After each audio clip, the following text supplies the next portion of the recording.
All right. I'd like to welcome some special guests to the Unleashed podcast. I'm joined by Josh Moffitt, Luke Cain, and Chris iPhone. And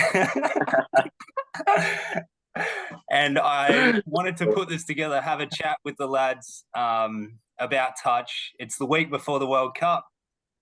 Chris and Luke head off to England in a couple of days, tomorrow, and Josh heads back to work.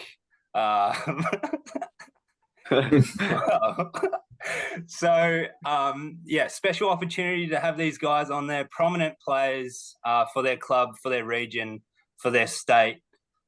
Chris and Josh have represented their country, Australia, before, and Luke is making his debut for the Aussie men's next week at the Touch World Cup. Chris will be playing for the Australian Mixed Open team, and Josh is probably one of the unluckiest people to miss out. Eligible for England, but we will discuss all that. Just while I'm introducing these guys, very special men in my life.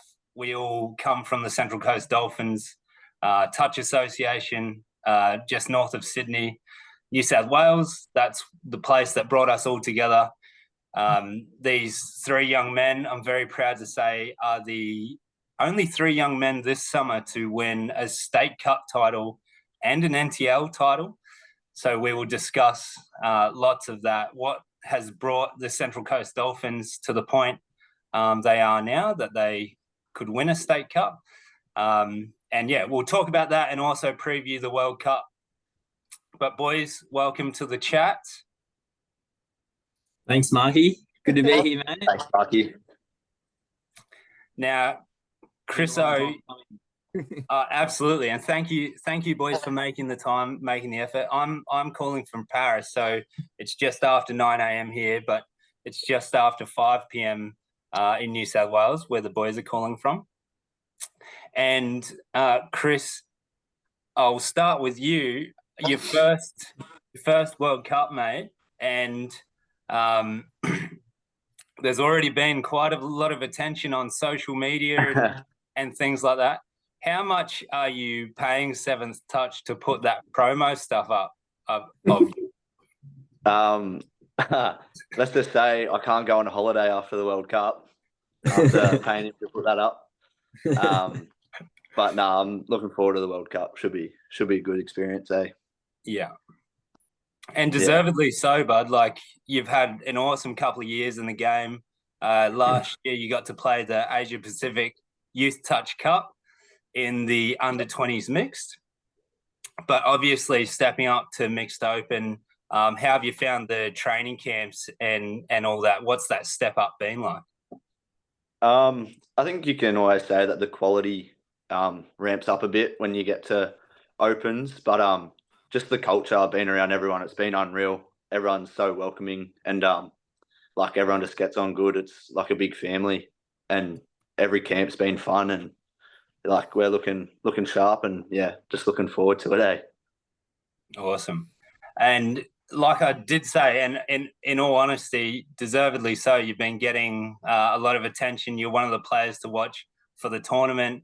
You had Tony Trout. I got to spend a week with him last week, and we've all had good connections. Even though he's from a different club in New South Wales, we've all had good connections with him, and he said that you're one of the players to watch. How do you handle that sort of anticipation and attention going into a tournament like this, and off the back of a pretty strong season? Obviously it's very nice of like Traddy to say something like that. Very, very honoured, but I think you can't get too caught up in it, because at the end of the day, you got to go out there and play, and you got to continue to play good, and just like enjoy it to the best I can. And I just want to play good every time I step out onto the field. So I don't think you can really listen too much to the outside noise. You like kind of take it as it comes, and then just move on and keep playing.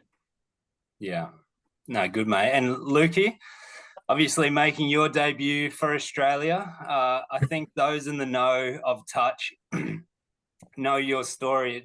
It's a really interesting one about how many teams through the junior ranks you missed out on, and you just turned 25 the other week. That's right.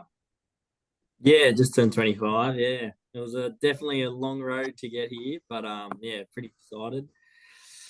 Very excited, actually. Yeah, to finally throw that Australian jersey on. It's definitely been a dream come true of mine, and yeah, whatnot. Pretty excited to do it over in England, so that'll be definitely a big thing for me. And all my family's kind of come over, so that's pretty big. So yeah, very very excited.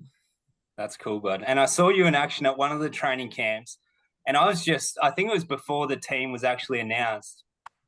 But seeing the best players in Australia in action going against each other, like it was amazing to watch. What's it like to be a part of a camp like that when you go and you're training with the Aussie men's squad?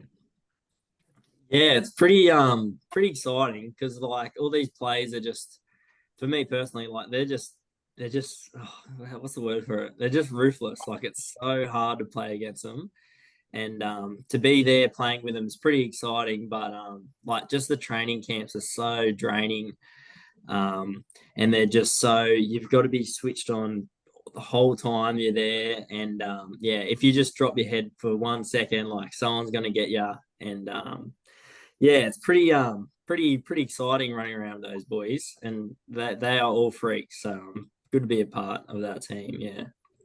Yeah. No, very good. And what's it like defensively? In obviously you're up against the crazy attackers. Everyone knows what they're doing, and you play middle.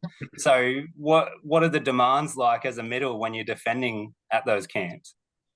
Yeah, it's tough. Like we've had a few injuries at the camps and that sort of stuff, so it's put a um fair bit of load on me. But in the middle, it's the probably toughest position, I reckon, for getting turned inside and out. Like they're just so quick, um, and you just can't drop your head for a second, on like a millisecond, because you're gonna get caught out with those boys. They're just the speed of the rucking and then the defending and the flow into the line and just defending that is just, it's just crazy. So yeah, some things I'm definitely learning along the way as well. Like playing with these boys, I'm learning from them because I've always played against these boys. So playing next to them's really good for me. So seeing how they think about the game and that sort of stuff. So, and then for them too as well, they want to see how I see the game and my thoughts on the game and all that sort of stuff. And yeah, it's really good, all of us combining our heads together, and yeah, it's going to be really good to put it all together over in England. Yeah. Is there anyone at camp that has impressed you that people, might not know about, or someone going into this World Cup where you're like, oh, like I think they'll surprise people, or in your Yeah. team? Yeah, I got a few boys. I reckon so in the middle, the two workhorses that I love to be around is Justin Cridlin and Jaden Bembo. And those two boys, they're absolute freaks in the middle. They're the fittest guys I've ever ran with, I reckon. And they're just so, they don't make mistakes. Yeah. they we just went for a run together, Caino. What are you talking about? Yeah, I know we did. And they're way fitter than you, Chris. They're way fitter than you. Yeah. But yeah, just run around with them. Like they just don't stop. And every second effort's there. And when I attack them, every time I think I'm about to score, they just end up getting me. And even though I think they're cooked, they end up, just recovering really well. I think the recovery part's really well. Like, and the second effort. Or they're offside. Yeah, or they're offside, probably offside because they're Queenslanders, but that's all right.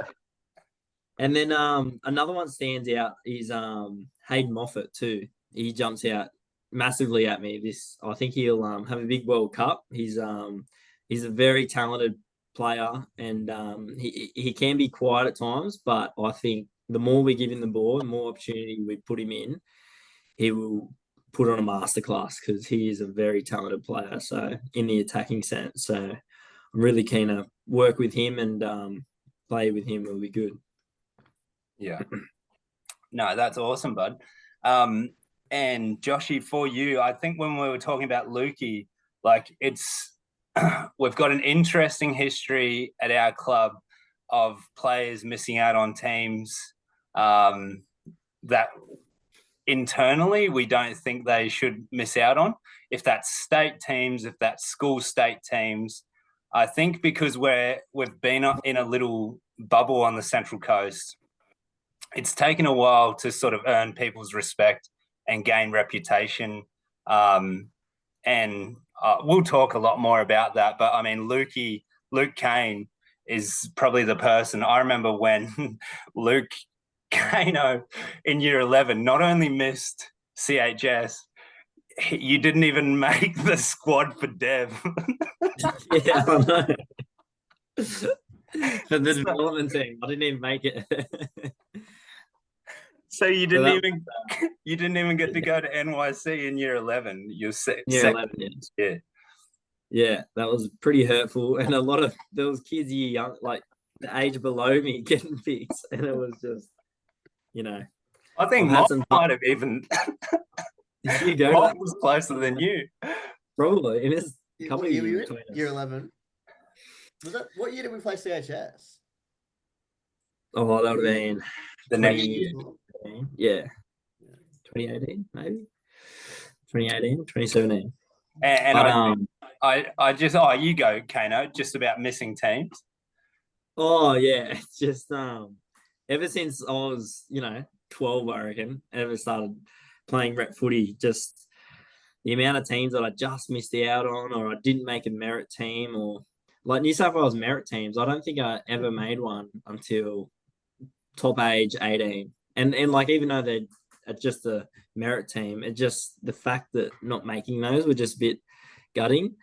And so finally, I don't know, hard work and dedication, I think it's finally crept back up to me, and I finally made it. So pretty stoked with all that, but I reckon it's a good thing for others to look at me and say, if you're not making any junior teams, and look, I didn't make any 20s, 18s, Aussies, keep on pushing, because look, now I'm in the Australian men's team, and wow, I'm very proud, and my parents are very proud of that, so it's it's good for a lot of other people to see that happen, It's good. Josh? No, I'll back that up. Like, you mentioned like our little bubble, but like Caino, when he was like from 14 to the age of 20, was still tearing it up, but would still just not make these sides. And let's just say there might have been a few questionable selections that made it in front of him. And to Caino's credit, like he just went away, worked on his own game, and he's finally being I guess rewarded for all that hard effort, and now making his men's opens. And it's funny, like I think Chris copped it a little bit too, nowhere near the extremity of what Caino had to go through, but like his last junior World Cup, how he wasn't in that men's side has me baffled, has a lot of people baffled, but like it's to his credit, he went away, carved at that comp, and won the best male player there. So I think it's probably something I'm trying to take on board at this moment with this World Cup. It's probably my time to cop a step back, because I've been pretty fortunate enough through juniors, and a lot of the teams I've tried for, I've been fortunate enough to make them. So this is probably my first one that I thought that I should be not so much making, but in and around, and I guess I just got to take their advice on and go ahead and do what they did and come back bigger and stronger. Yeah. Makes you hungry for it, doesn't it, Moff? It does. It certainly does. You just got to go, like I said, go work on your craft, and when you get those opportunities, just make the most of it on whoever they're on, especially if there's people that you want to get one up on. Definitely. And we've had a lot of private conversations about all this, and when people from our club have missed out on teams that we think they shouldn't have, or you just want to bring them to the attention of the selectors or the coaches that they might be missing something. because I feel like we started to get results at club level, and we felt like our coaches and our fellow players knew quite a bit about these guys that are missing out on teams. And I think that's the situation that you're in at the moment, Josh. And we've talked privately a lot about this, what's going on, and just missing out on squads, what kind of feedback you're getting. And we even explored, I think it's all right to talk about, we even explored the fact that you are eligible to play for England, but then how that would affect, state of origin representation next year, talking to people like Tony Trad about that and things. So for sake of transparency, Joshy, like how have you handled that disappointment when we do feel like you should be in and around those squads? And have you sort of received feedback on what it is you need to work on for this next World Cup cycle? So yeah, I reached out to receive a bit of feedback from Touch Football Australia, and Phil gave me a call. Phil Guymore gave me a call, which was pretty good of him, and he was pretty transparent with what he wanted me to do. He's pretty much told me that my time will come. There's some little aspect areas he wants me to improve on, whether that be like my midfield defense or prioritizing not just scoring tries, but also stopping them. So that was good from him. I was able to then implement that at NTLs. I did think so. I didn't hear anything from the mixed coach. So I didn't hear any feedback or anything in regards to that. So I can't probably speak on that. But taking the disappointment into my own hands, I wanted to take on board the advice they gave. And like I said, I made a big point of it at NTLs that I wanted not to just be in a team to put tries on. And I wanted to prioritize stopping them as well. And a few people around me, I guess, reiterated and reassured how important it is to stop tries instead of just putting them on. Like, there's no point scoring 3 and letting in 4.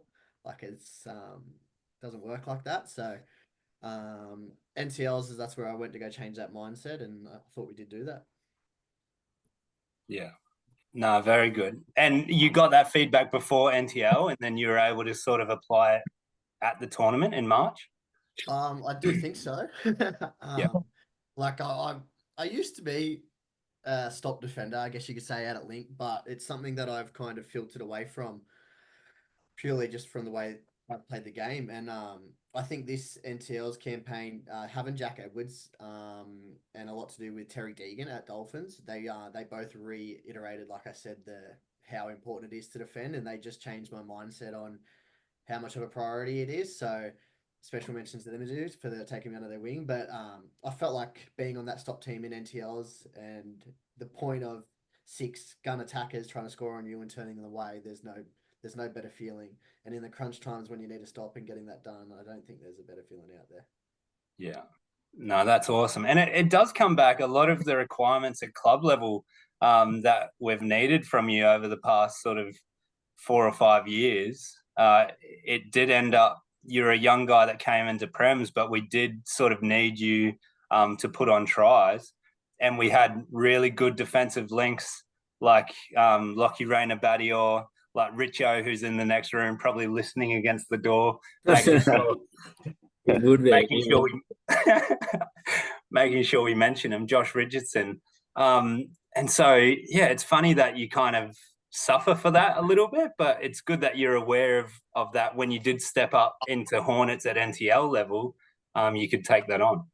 Yeah, it's funny because, like, talking about the last 5 years for Dolphins, like, yeah, you'd go on and out there and attack, and as soon as it was time to defend, you'd had Lockie Ranabadiel sitting on the edge of the box, frothing from the mouth, just wanting to get out there and defend. And it's like, all right, man, I'll come off. And he, without hesitating, him and Jared, both of them, they just wanted to get out there and defend and get off for you. And it changed my mindset. I almost took it for granted, I think, a little bit. Like, whilst it was also so good to have it at coast level, like, was it detrimental in other selections? Maybe, but would I trade it? Probably not. Like, Lockie did that job for us for a reason. For us, yeah. So, yeah. And it's led to a lot of team success for you. You know, you've been a part of teams that have had a lot of success for that reason and for the role that you're playing. So I guess that's good that you got really clear feedback on what's next, what the Australian selectors want to see from you, and state of origin next year, a new World Cup cycle. You'll be well in the mix for all those conversations. So yeah, we're right behind you, and we love what you can do, Joshy. So do you think it's going to be hard watching, like, in all honesty, next week? It's gonna be tough, I think, in some aspects of I guess who I'm watching. I think that men's opens team's a red hot team, but I can't wait to see Caino in that arena, and I guess if he sinks or swims, but I know how you'll go with all the hard work you're putting in. But seeing like the best that we got going over there and playing, I think that'll be awesome. And I think I've heard a little bit about Lenno and his mixed team and the certain pod that he's running with, and I think off the back of let alone Lenno and his pod, I'm confident they'll get the results. But yeah, other than that, it's going to be interesting watching, I guess, the rest of the teams playing, or I guess you'd say the rest of Leno's team. Yeah. See how they go. And Lenno, back to you, going similar vibe to what I asked Lukey about, who's impressed you at camp, and talking about your pod. Who are some players to look out for from the Australian mixed team that you've enjoyed watching or playing alongside? First person that comes to mind for me is Zach Bazunas.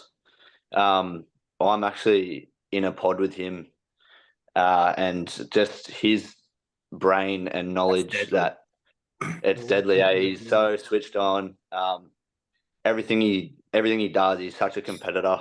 I don't know, just getting to play alongside him, like, I'm learning heaps off him, and I feel like we work well together, and like, just, I don't know, just he's a freak. His communication, just not just for our pod, but the whole team in general. He's a real leader, and like, just a freak with the ball and without the ball. He's probably my one to watch from our mixed side. And then not in my pod, you got Kai Simbolan. He's been training really well. Freak as well, can do pretty much anything with the ball, without the ball. Then third person, I'd go Daniel Langbridge, just a real good worker for our team, picks his moments, real switched on. Lucky enough to be in a pod with him and Buzz, so should be good fun. So who's your pod? So Lenno, 2 out of the 3 that you mentioned are in your pod, is that right? Yeah, I'm pretty keen to play with them. Yeah. Moffitt, do you reckon you can defend that pod, or? No. I think, I got one for you, Chrissy. You said playing with Buzz and like how smart he is and stuff like that. Is he bringing that, like, a lot of that from his Bankstown background? Do you think is that where he's bringing his stuff from? I think you can say he gets a lot of it from his Bankstown background, or probably just growing up playing footy in general as well. But I think he's had a pretty smart leader at Bankstown in Roy. I know he works really close with Roy Prasad, so I'd say that's where he's got a lot of his knowledge from. But not just that, just been around the game for a while. He's very experienced as well. I think some people forget. I think out of all the teams down here, like, Bankstown are technically the best team at working someone over. Like, if you're technically out by a little bit, they're just going to exploit you. And I think that's from Roy's backing. So I was just saying if Buzz was kind of bringing that to you guys as well.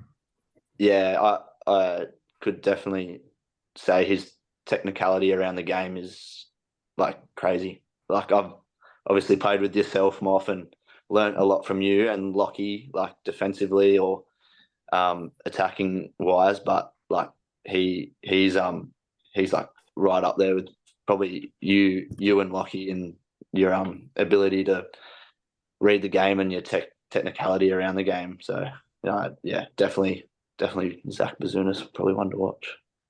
He's really good at shift, like getting in good positions for either like diving players, like cheapies, quickies, that sort of stuff. Hey, Lennon, like really good at that sort of stuff. Yeah, Um, I feel like the way he sets the defense up to get what he wants just makes it so much easier for him to score those cheap tries. And the way his body moves, like when he's like diving and stuff, yeah, he's a freak. yeah, hard to defend against. Another And he's freak all like, that we have to give a special mention to, talking about diving and just unique styles of play that not many people would know about, is Wilson Groth. Leno, can you tell us a bit more about WG? Yeah, Big Wilson.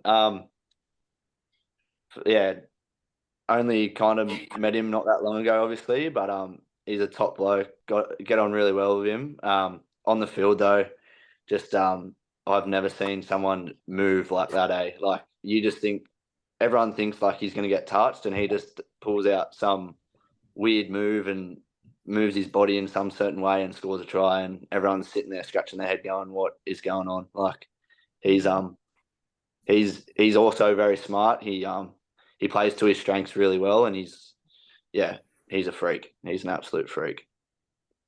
And out of the girls, Olivia Goodsall, we'll give her a shout out. It's her World Cup debut on the wing there. She's been doing an amazing job. Any other girls that have been impressing you? Obviously, you don't play mixed all that often, but No. I reckon Steph Maiolo, she's a freak on the wing. Just her defensive reads in general, and her chat. Like going into mixed, some people might think like the girls might be a little bit quieter or whatnot, but the energy she brings to our side is unreal. Like I remember, like we have some competitive line attack, line D games, and I threw a shit pass, and she was ripping into me, and it was just like good banter, pretty funny. Like she gets around it, so yeah, I'd say Steph is one to watch as well. And anyone else? No. Nah, wait, I know you're trying to get me to say Mackenzie. Nah. Yeah. You might actually have to say her for your safety. Yeah, you might have to mention that. Nah, yeah, Mackenzie Davis. She's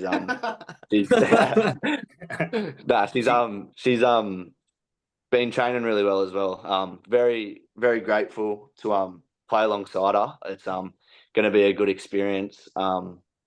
Yeah, very proud of her. Just not what she's doing just in touch football, but outside of touch football as well. She's working hard, and I'm excited to play with her. Yeah. Awesome. Have there been any blow-ups yet? Or any hard touches or anything that can be? No, I wouldn't say there's been any blow-ups. We had a little bit of a disagreement in a drill. I was in the wrong, and yeah, I apologise. Good boy. As always, yeah. Good boy. So, boys, just finishing off our World Cup chat before we move on to some NTL National Championship stuff and State Cup chat.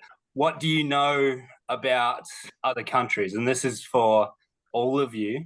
I'll start with you, Chriso. What do you know about touch in other countries and some of the teams that you might come up against? Who's going to be there at the pointy end as well? Like I feel like we know a little bit about the Philippines now after versing them in the 20s mixed at the Asia Youth Pacific Cup. I think I got that right. They're a young group of boys and girls that like they're very talented, and just they're still learning their game. But to see them go into a World Cup, I think it's really good for the sport. We actually come up against them game 1 over in England, and I know that it'll be a tough game. Like they're still learning, still growing, and they're just really fast, strong. But yeah, I'd say I know a little bit about the Philippines only because I've versed them at youth. Joshy, what do you know about? Like, obviously, we're all touch heads. Let's be honest. So you would follow a lot of international tournaments. You've played a lot of these countries, at the Youth World Cup a few years ago. any countries that you like their style or you think people should pay attention to? Oh, well, it's hard to go past the Kiwis and the way they play their static game. Like, I'm a massive fan of how they manipulate the seven, how they use their feet in their dive, and their little trick plays. Like Mida Graham's come up with some of the best moves that I like to run. So I'm very interested to see what kind of new trick move will come out of the World Cup, because there's always one. And probably a fella when I was in 20s, when we played up at Nui for our against New Zealand, we versed a fella named Lance, who made his debut, I think, last year. For Lance Davids? Yeah. He plays Link, and I think when we versed him, he was still a bit young, but he was an absolute freak on his feet, and he did me up once bad. But I'm very keen to see how he goes after you kind of go into your first tournament and you kind of do a roll. I'm keen to see how he goes second round time, like if he takes a bit more of the ball and then what he does with that, because he's got some fleety feet on that seven. So I'm keen to see what he does. Awesome. And Caino, what about you? So one to look out for, Joshy Moffitt, you reckon? Yeah. We've done it. He's a freak. Look, I haven't played the New Zealanders much over my time, but I did get a chance to play him in the NRL Touch Premiership. Probably wasn't their full strength side, but obviously played against Mitty Graham, Sean Law. I think Sean Law's coming back this year. And then just a lot of video work, I guess, like the Trans-Tasman last year.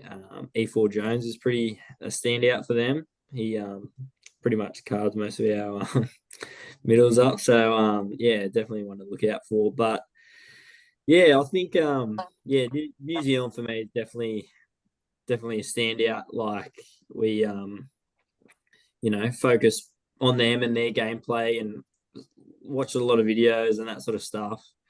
But that's the tough thing about the World Cup, like I'll only get one shot at it really if we do get to play him in the final. So, you only have one crack. It's not like a Trans-Tasman where you have a few opportunities to verse them. But yeah, so I'm pretty excited to get over there and have a good crack against them. And I think this is the first World Cup ever where there's so many teams that, in competitions like the Mixed Open and Men's Open, that New Zealand and Australia will only come up against each other once if both teams progress to the final. Whereas when it's smaller comps, like they'll play in the pool and then play later on. Yeah, that's right. Yeah. So without giving too much away, how much, and without upsetting your coach, how much video prep do you guys do on New Zealand and on other teams? Oh, no, look, it's pretty much on us really. Like they send a clip, just of their just of games really, and just a few players to focus on, because I need to learn who they are as well, as a player, because I haven't played them. So not heaps in depth, but it's more just sending the games of what they've played. I think it's their NTLs in New Zealand. It's like their nationals, so I've watched a few of those games, but mainly it's just that Trans-Tasman game I've been watching personally. But it's usually gameplay footage, not so much cropped out video footage of certain players. So just sort of identifying who's who on the field and keeping an eye out for them. But yeah, talking about other World Cup teams, I'm pretty keen to see because they're in our pool, and Lebanon is in our pool, and a lot of West boys from New South Wales State Cup, like the New South Wales West boys, they're in it, so it'll be a good they'll be not too bad. I reckon Lebanon. So they've got Robbie Knuckler, they've got Calamano, he's still under Chris's skin, or is he going to try and get under your skin? Me and Junior are bros, mate. I don't know what you're talking about.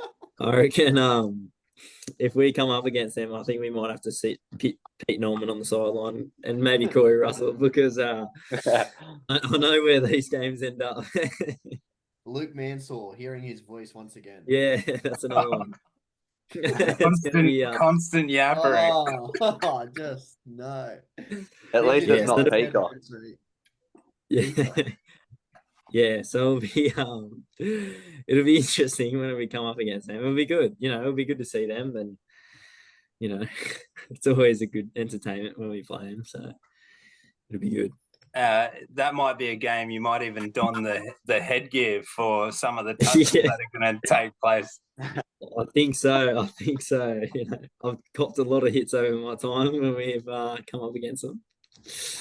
I got a question for you, Tipple. Has there anyone been that you've played against that has said something that's just, or one player that just really gets under your skin every time you verse them? Even you, Lenno or Caino? Like, is there anyone that you're going to come up against, you're going to far out, this bloke can talk some shit? Yeah, there's a couple that come to mind straight away. And I know he's a good bloke and he's very good at his banter, but Ben Moylan, Ben Moylan and those Penrith boys know how to banter and cut to the heart. So yeah, just how smart they are about how they try and get to you psychologically as well. Yeah, probably. And I think that whole area, the West, Penrith, Mets region, we mentioned Luke Mansour as well from Parramatta, like those Western Sydney boys all know how to they know how to get in your head. Oh man, know how to get in your head. And it's so different, it's so different in Queensland. You mentioned Pete and Corey. In Queensland, like the style and the banter is very different. And I like it in New South Wales how each club has their own characteristics and know who the battle's going to be with, who the little grubs are. Yeah. But I think it is cool because off the field, everyone gets on pretty well. It's just like when you're on the field, you go on a war.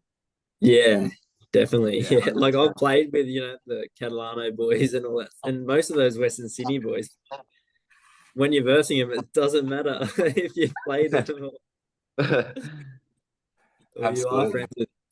Peacock. Probably makes it worse. Yeah. Peacock.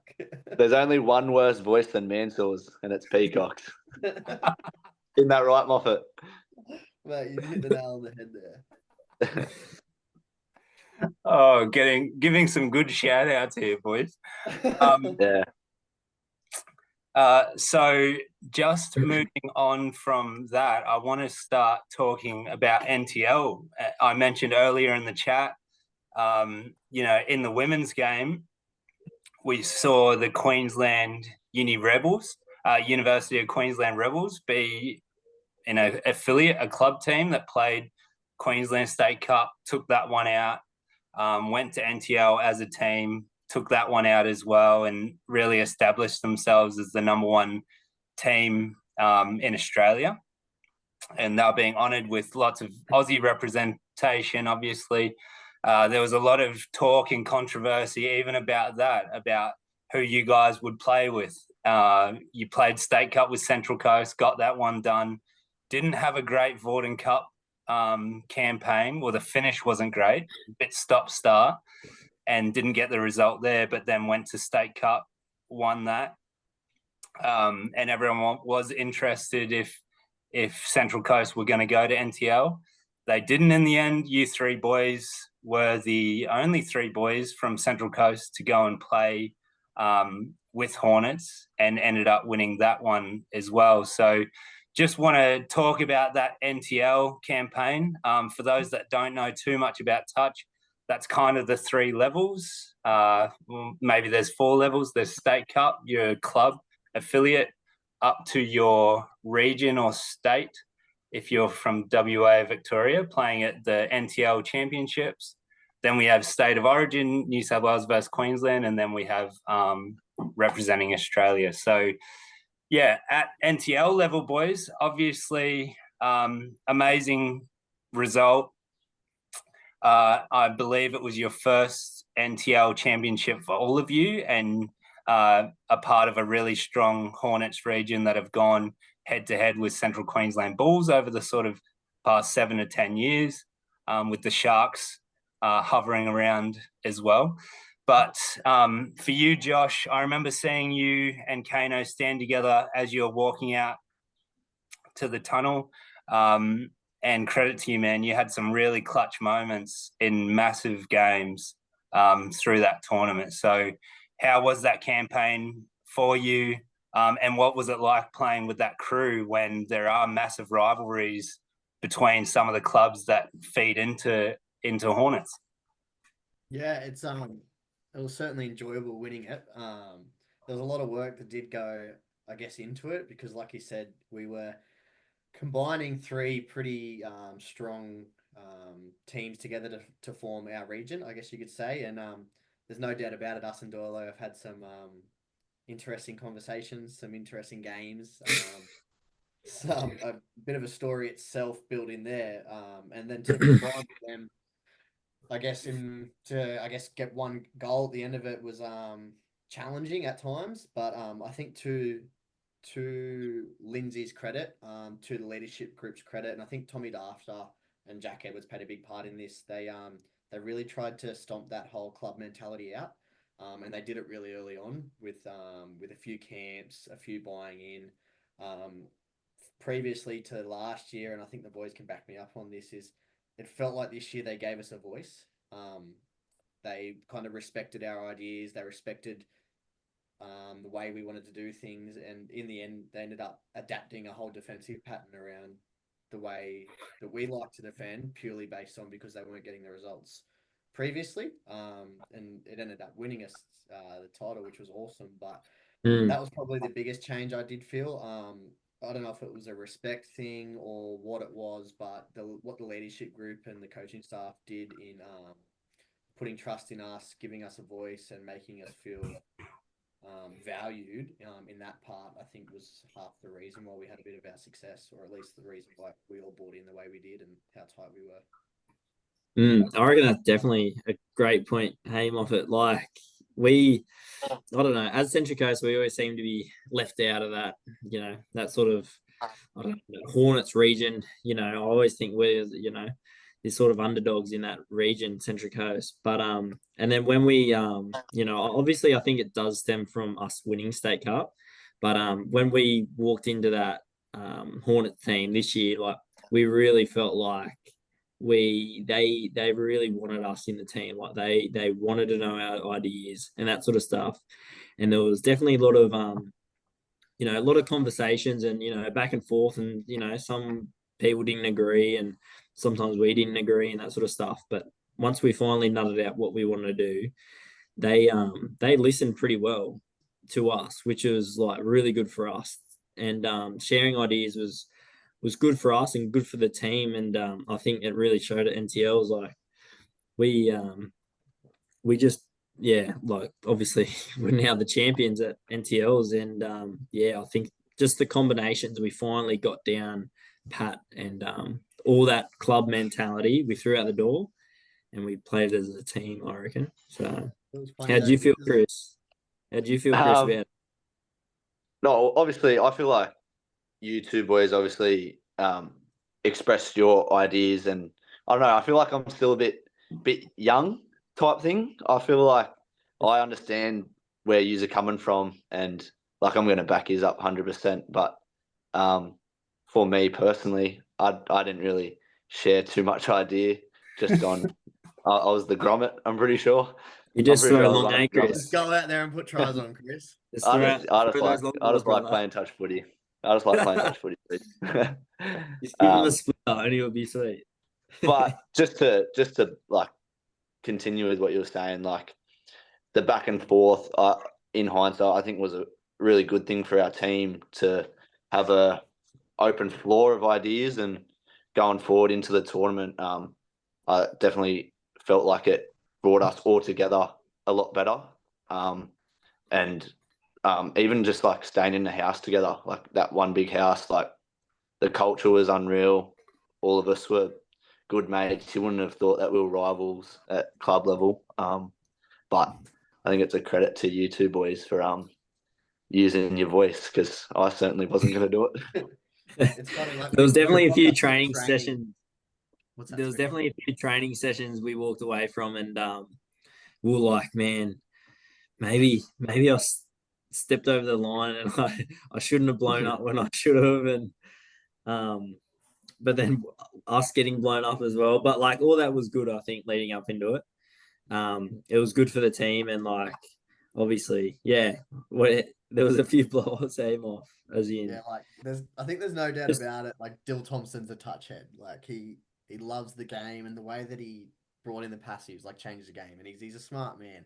And I think like the way I like to play too is I like to use my brain as well. So at training, sometimes it would just be like we would just be clashing with each other purely based on the fact that it was like not was who was going to be top dog, but it was like we'd both come up with ways to beat the other person. So I think bringing that and like having these two boys to implement, I guess, the strategies that I come up with did help in a way of getting that. But yeah, I just thought by the end of it, it was like the first 6 weeks of our campaign was just everyone challenging each other, not so much to see who top dog was, but just to see if everyone's like giving it their all, and everyone did. And then I think towards the back end of it, it was like, all right, now that we've got all that out of the way, this is what we're doing. This is how it's going to be. And I think it was just had a respect level for everyone. And everyone just jumped on board to that idea that we finally come up with, because it took a few, like Moff said, I think it did take a good 6 weeks till we fully decided what we wanted to actually. Defensive pattern like 5 times in 6 weeks because it was just.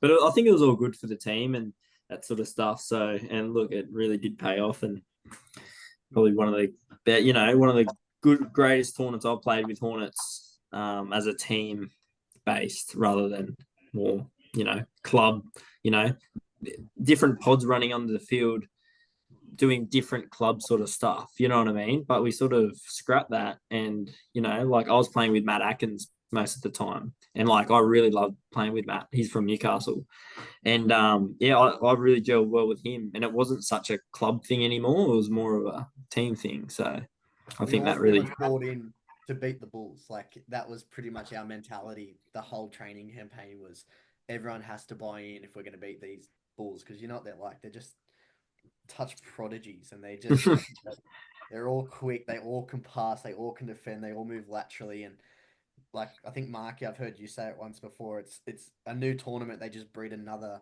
absolute gun that's come from nowhere, that's now one of the next best things. So our whole campaign was based around buying into a plan and like a way we're going to play to beat them. And then obviously in saying that, we also kept in mind teams like Sharks, Swans, even Mets, Scorps, like those next string of teams that on their day could definitely knock us off. But the self-belief there amongst the crew was we've got to buy in to beat the Bulls, and how are we going to do that? Yeah. I think I did that NTL preview with Mitch Walkerton and Tommy Taylor on touchscreen, and I talked about that. They picked you guys to win, and I picked the Bulls because I didn't know, and I'd been talking to you guys, I didn't know how it was going to all click. And it's so cool to hear you guys talk about guys like Jack, Tommy Dafter, obviously Lindsay, super good guy, being intentional about making sure that those kind of club walls come down. Chriso, you mentioned it, staying together. I just want you guys to talk a little bit more about how important those off-field relationships are, and what it's like, how important it is to click off field and get along for you to have results on the field. Anyone can pipe up. I think it started with our first camp was actually in Nelson Bay, and it had nothing to do with playing touch. It was like we trained for a little bit, and then we just got on the piss and played a few drinking games, and then we went out that night. And I think a little bit of liquid courage obviously helped a lot of the boys loosen up, and we got to have a lot of banter and just muck around and have fun. And I think that really just like was the staple for a strong connection going throughout the whole campaign. And then staying with each other at NTLs, like the banter and everyone just knowing each other was just good. It was like another family. Yeah, it was a bit of like a boys' weekend, hey? And we just It was actually so funny, like, and everything come out too. Like we were giving it to those Doilo boys that we beat them at State Cup, and then they were complaining about all the refs, and we were just giving it to them. And then we started, blonde-headed skunk won us the game or something. They reckon. Oh, Ollie Jones on the wing, and he's you're lucky you had Ollie, or you wouldn't have won. Anyway, it was funny, and then that definitely stemmed our our whole NTL series, which is good. So yeah, it was a good start. I go back to one story like on that weekend that we're away. Tommy Dafter and Dan Langbridge set up this what would you call it, like a point system? Oh, it was like a scavenger hunt. That is that what you're talking about? Hunt. That so you go around and you had to take photos outside of signs for points and stuff like that. Just embarrassing sort of stuff, yeah.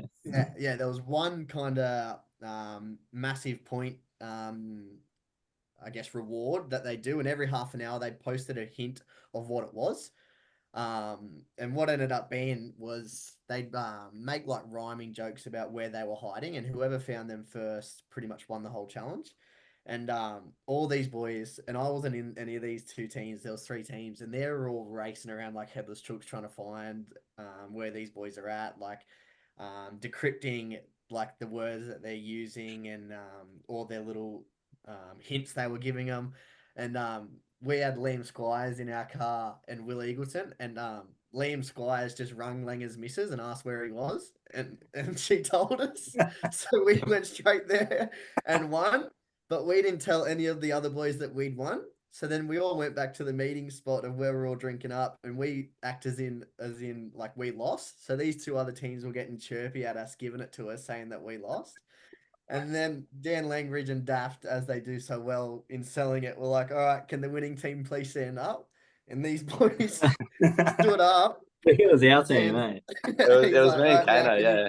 Yeah, he goes, now can you please sit down? And we went up and won, and just that whole story just pretty much. Yeah, it was just funny, and just forever throughout the the campaign, like it was just kept on getting brought back up. So it was, I think that's really big on having connections within the team and that sort of stuff. Hey, so that was classic. So yeah, I think it's really, really big to have big team connections and that sort of stuff. Hey, and you will go pretty far. So you mentioned his name earlier, Dylan Thompson. Obviously the Hornets region, what Doyleson have done over the past 10 years, there's really interesting interlaced history between Central Coast Touch and Doyleson. 10 years ago, 2014, that was the first year Doyleson had a team in men's Premier League. Scott Bundy and Dylan Thompson had come back to play in the region, and the Central Coast team of 2013, the year before, a lot of the Doyleson boys like Jake Fitzpatrick, Tommy Dafter, those boys were playing for Central Coast a few years before. So the histories are very intertwined.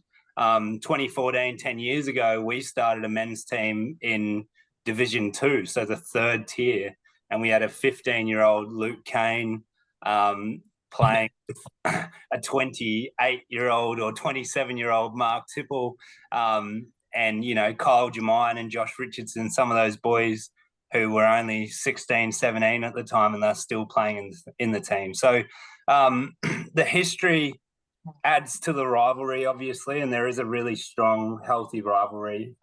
Not always a friendly rivalry either, but what happens on the field stays on the field. But just talking about Dylan and Carly as well, and their influence on the sport in general. You talked about the passive, Josh. They revolutionized how you use a box pattern and how you get off the field and come on the field. And there are so many things that to this day are so heavily influenced by them and some of the things that they did. You see Hornets region touch is as strong as ever. The strongest region in New South Wales, whereas 10 years ago, that was, not the case at all. So just want to talk a little bit more about the influence that a guy like Dylan has had on style of play and what that's like in the region that you boys come from, because it has influenced even our club. It influences the Australian teams to this day. Joshy, I'll start with you. Yeah, there's no doubt what that Doilo team has done probably over the last 10 years has been not only great for the game, but it's a credit to them, like what they have, how they've revolutionized and changed the game. I guess coming from a junior point, seeing them run that, and us in Hornets, every Hornets team run it through juniors. I couldn't believe how disciplined they are within their box patterns. Like it was a real eye opener. Like a lot of teams just get taught to go out and run a move, but after training with that Dawson group, it's if you're going to run a move, you do it right. They break down each part of it and they make you repetize doing it right. And they emphasize all the little attributes and aspects of it to, I guess, give them the best shot. They also hold each other at a real high accountability, like very accountable for their actions. And I just think the way and the discipline they've showed, the way Dill Thompson, how much of a competitor he is, how they, like, teams started channeling. There was no doubt that was their way to stop 4-on-3s for them then to come up with a new move of sitting there, link Titan passive, to combat that. It was smart, and it was probably untouchable for about 3 years. Like, teams were coming up with ideas on how to stop it, and it wasn't working. It's got to the point now where teams still can't defend it. I think we let a couple in off it in the grand final against. So for them to be able to revolutionize the game, to not only bring a move in, but for a move to still be strong after 10 years, it shows how smart it was, how good it was, and it's really a credit to them. For sure. And I reckon a big thing with them and how they do it, like a lot of teams have tried to run this play, and their box pattern and all that. And they just haven't been successful. But I think the big thing that they always did was just they did everything with intent. Like they did every touch of the ball had to be in a certain position on the field, and they just ran. Like I hated playing them when they were in their prime. So I still, so they just ran and ran and ran, and they were just didn't make mistakes, and they just could finish complete sets, even if they weren't scoring those tries, they were completing sets. So, but yeah, I think that's pretty much, the aim of the game in any sport, if you can get down the other end and complete sets, and as well as they did, that's why they were so strong for so many years. It's definitely a strong skill they had to do that. Yeah, like for me, growing up watching those boys, like I don't think I really fully appreciated what they did for the game. Especially like for myself, I went away from the game for 3 years in juniors, and like knowing what they were starting to build at the start of it was obviously quite noticeable in the touch community. And but coming back and then going straight into opens, versing them, and just seeing how structured they are, everything, like they're just in your face non-stop, and they're just the ultimate competitors. With that passive ball, like if you're in the wrong spot, like they'll let you know about it. Everyone's accountable. But yeah, I feel like I didn't really fully understand it until I actually got to play with them, and just the way they like go into being in the right spot, holding each other accountable, really high standards, and I think that's why they've been so successful over the years. No, that's good. No, yeah, respect to them for sure. I know for me, I started playing rep touch in 2010, and what I love about a lot of the high-profile people in our sport is that they're so willing to answer questions and help people that are keen to learn. And I had people like Dylan help me a lot through 2011, 2012, learn about the sport, and just how he thought about the game and broke it down really, really helped me, alongside guys like John Dalton, our coach, when I was just starting out. And then, you even had the Australian coach, Tony Trad. If you go and ask him any question, he's going to go and help you. So it's cool in our sport that people are pretty open with their knowledge and sharing that. And I know if people were at the World Cup or they come up to you guys, I know it's exactly the same. So it's kind of cool that exists in our sport. Yeah, definitely. And like, credit to these two boys here. For me, like being a bit younger, coming into Dolphins, I definitely feel like I've been taken under their wing, but then also transitioning into Hornets, like, yeah, I feel like Dill Thompson and Dan Langbridge have also taught me a lot, and just their ability to share knowledge is next level. No, that's awesome. Boys, we're running out of time, so we probably only have about 5 minutes left.